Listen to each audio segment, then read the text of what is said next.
A broken radio intercept, captured on a grainy reel, crackles into silence before revealing its full message, a warning lost in static. The photograph alongside it shows a serene morning at Pearl Harbor, a blue sky reflected on calm waters, while shadows of aircraft carriers lie dormant. December 7th, 1941. An ambush so devastating it stunned the world. Yet beneath the surface of this day of infamy lies a paradox. The most successful surprise attack in history that planted the seeds of a catastrophic strategic blunder. How could an operation so meticulously planned yield a result so fatally flawed? What truths remain hidden in the fragments of those intercepted signals and smudged photos, overlooked by commanders on both sides? Behind the curtain of war, motivations tangled like barbed wire. Japan's Imperial Navy, driven by desperation and ambition, sought to cripple the U.S. Pacific Fleet to secure a sprawling empire in Asia. The decision to strike Pearl Harbor was not sudden. It emerged from months of secret deliberations and fractured alliances. A tattered blueprint of the Kido Butai carrier strike force lies preserved. 5 aircraft carriers poised like predatory beasts, yet hampered by internal debates over targets and the risk of American retaliation. According to staff diaries, some generals questioned the wisdom of attacking a harbor rather than the fleet at sea. Was this hesitation a fatal flaw disguised as caution? What invisible hands shaped the orders that sealed the fate of thousands in those early hours? The design of the attack was a masterpiece of tactical innovation, yet riddled with critical oversights. Nearly 350 Japanese aircraft, including torpedo planes armed with specially modified munitions for shallow waters, descended in 2 waves. The torpedoes, a marvel of engineering, were adapted to navigate Pearl Harbor's shallow lagoon, a detail absent from many naval doctrines. However, the operation overlooked the presence of vital American fuel storage tanks and repair yards, targets that could have crippled the U.S. Navy's long-term operational capacity. Despite sinking or damaging 8 battleships, none of the carriers were present, and crucial infrastructure remained intact. Could the very parameters that defined the attack's success have blinded planners to its strategic shortcomings? Why did no one order a strike on the fuel depots, a target whose destruction might have prolonged Japanese dominance? On the morning of December 7, the first wave struck with terrifying precision. Pilots recount the eerie silence before the bombardment, the sudden roar of engines, and the explosions that shattered the calm. The attack lasted just under 2 hours but left 2,403 Americans dead and over 1,100 wounded. Yet, the expected American fleet was largely spared. The 3 aircraft carriers were out at sea. The aftermath photos show burning ships and thick black smoke blending into the blue sky. A scene of chaos frozen in time. Why did intelligence fail so spectacularly to confirm the absence of the carriers? How could the U.S. Navy, so large and advanced, be caught off guard by an assault of this magnitude? Was it mere luck, or a systemic failure buried beneath layers of bureaucracy? The U.S. response was swift, but the true countermeasures unfolded in the shadows of shipyards and training fields. Modernization programs accelerated, radar systems were improved, aircraft tactics revised, and damage control protocols rewritten. Instruction manuals sent to the fleet emphasized rapid repair and resilience. The once underestimated Pacific Fleet transformed, learning from the wounds inflicted at Pearl Harbor. A blueprint from a naval engineer details reinforced battleship compartments designed to withstand torpedo blasts, a direct response to the vulnerabilities exposed that day. Yet, early radio transmissions reveal a lingering disbelief among commanders, a hesitance to fully grasp the strategic shift underway. How much did these rapid adaptations influence the eventual turning tide? Why did it take such a catastrophic shock for innovation to accelerate? The turning point came not in the skies above Pearl Harbor, but months later in the vast expanse of the Pacific. The Battle of Midway, June 1942, was shaped by intelligence breakthroughs and strategic recalibrations born from the lessons of December 7th. Maps annotated with intercepted Japanese communications show a game of cat and mouse far from Hawaiian shores. Japan's failure to eliminate the U.S. carriers at Pearl Harbor allowed the Americans to mount a decisive counterstrike, sinking 4 Japanese carriers and shifting the war's momentum. The crisis deepened as Japan's resources dwindled and its naval protocols strained under relentless pressure. What if the strike had targeted the carriers instead? Could the entire Pacific War have unfolded differently? What secrets remain locked in those annotated maps and classified protocols? Each episode is a document I pull from the dust of the archives. Share your own stories. Many of you have relatives who lived through that time, and your words help connect personal memory with archival evidence. Stay curious. Subscribe so you don't miss the next episode tomorrow. The aftermath of Pearl Harbor revealed a disturbing gulf between tactical success and strategic foresight. While the Japanese strike demolished battleships and inflicted heavy losses, a single photograph, taken hours later from a reconnaissance plane, captured an untouched cluster of oil tanks and dry docks bathed in the harsh glare of afternoon sun. These installations, crucial to maintaining fleet operations, remained unscathed, not by oversight alone, but by a deliberate choice rooted in flawed priorities. According to declassified planning notes, the strike commanders debated targeting these facilities but ultimately deemed them secondary to the immediate destruction of battleships. Why did the architects of the attack underestimate the importance of crippling the enemy's logistical backbone? What hidden assumptions about American resilience shaped their decisions, and how did these blind spots sow the seeds of Japan's eventual downfall? The Japanese focus on battleships reflected a lingering adherence to traditional naval doctrine, even as warfare evolved rapidly. Battleships symbolized power and dominance, but the U.S. Navy had quietly shifted emphasis toward aircraft carriers and air power, AEI, transformation not fully appreciated by Japanese strategists. Blueprints of the carriers' hangar decks, recently uncovered, reveal rapid aircraft deployment capabilities that outpaced battleship firepower. The absence of U.S. carriers at Pearl Harbor, a fact unknown before the attack, meant the Japanese struck shadows, not the linchpins of American naval strength. This critical intelligence failure, compounded by a rigid strategic mindset, allowed the U.S. to preserve its offensive capacity. Could the Japanese High Command have foreseen this shift in naval warfare? Was their fixation on the symbolic rather than the practical an act of hubris or desperate tradition? In the weeks following the attack, the U.S. Navy scrambled to adapt, transforming vulnerability into opportunity. Commanders issued new directives emphasizing carrier-based operations and aggressive reconnaissance. A worn leather-bound manual, circulated among pilots and sailors, outlined damage control procedures inspired directly by lessons from Pearl Harbor's chaos. Meanwhile, cryptographers intensified efforts to break Japanese codes, turning intercepted messages into strategic gold. This clandestine war of intelligence culminated in the Midway ambush, where American forces, forewarned and prepared, shattered Japan's carrier fleet. Yet, early resistance within naval command to these paradigm shifts reveals how inertia and disbelief clouded judgment even in crisis. How did entrenched doctrines delay necessary change? What internal conflicts shaped the U.S. Navy's transformation from defenseless to dominant? The psychological impact on Japanese leadership was profound, yet paradoxical.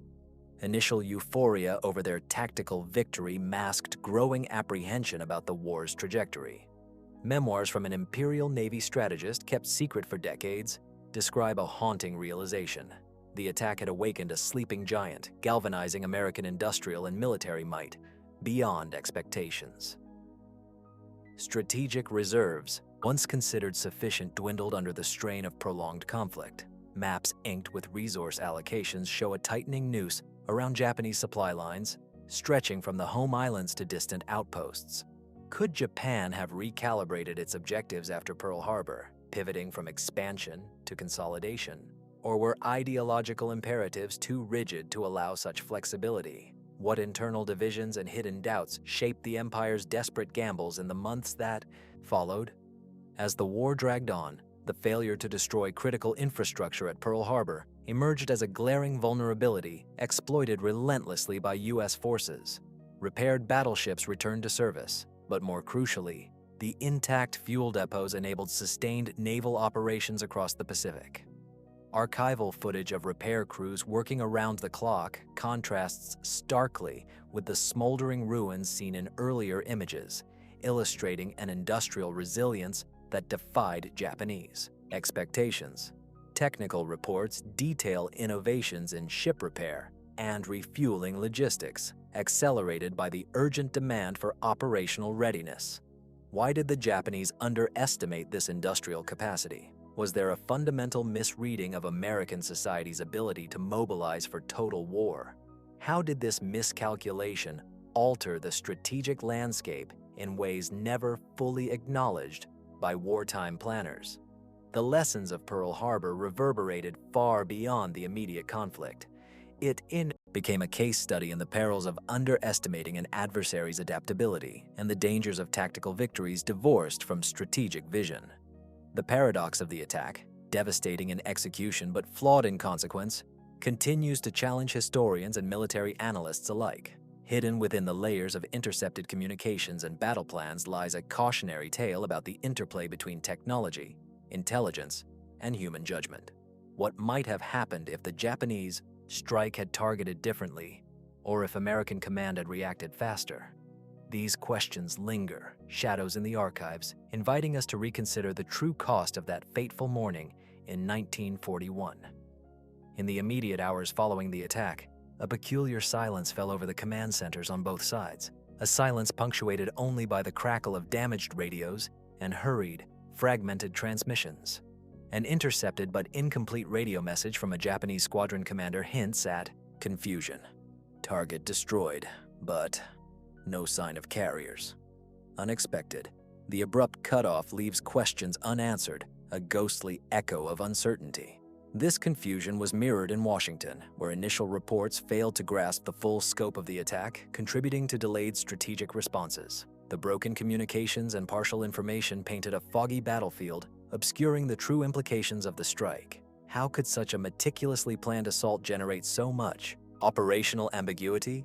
Was the chaos an inevitable byproduct of warfare, or did it conceal deeper intelligence failures on both sides? Beyond the immediate tactical execution, the attack exposed fundamental weaknesses in Japan's intelligence gathering and reconnaissance capabilities. Despite months of preparation, the Imperial Navy lacked concrete confirmation of the U.S. fleet's exact disposition. A faded aerial reconnaissance photograph, analyzed months later, reveals the absence of American carriers, information overlooked or dismissed in Tokyo. This gap in intelligence arguably doomed the strike's strategic potential, as the Japanese forces targeted immobilized battleships instead of the mobile carriers that would dominate the war ahead. According to post-war interrogations, some Japanese officers privately lamented this blind spot, but their concerns were drowned out by the prevailing belief in battleship supremacy. How did such critical intelligence slip through the cracks? Could enhanced reconnaissance have altered the course of the Pacific War? Meanwhile, the U.S. Navy quickly adapted its strategic doctrine, integrating lessons from Pearl Harbor into a broader operational overhaul. New training protocols emphasized rapid carrier deployment and coordination between air and sea units. A codified set of instructions, stamped top secret and circulated within the Pacific Fleet, stressed the importance of flexible response and intelligence sharing. Meanwhile, the establishment of advanced radar networks along Pacific outposts transformed early warning systems. Yet, early radar operators report frustration with outdated equipment and insufficient training, a gap bridged only through relentless urgency. How much did these rapid changes contribute to American successes at Midway and beyond? Was the U.S. Navy's capacity for rapid adaptation an unseen weapon that turned the tide of war? Japanese strategic doctrine, however, remained shackled to outdated paradigms. The belief in decisive fleet engagements centered on battleships persisted despite mounting evidence of carrier dominance. Internal memos reveal a stubborn resistance to change within the Imperial Navy's leadership, where honor and tradition often outweighed pragmatic reassessment. This rigidity extended to logistics. Supply chains stretched thin across the Pacific, vulnerable to disruption, yet deemed secondary in strategic planning. Maps detailing supply routes show critical choke points later exploited by American submarines and air raids.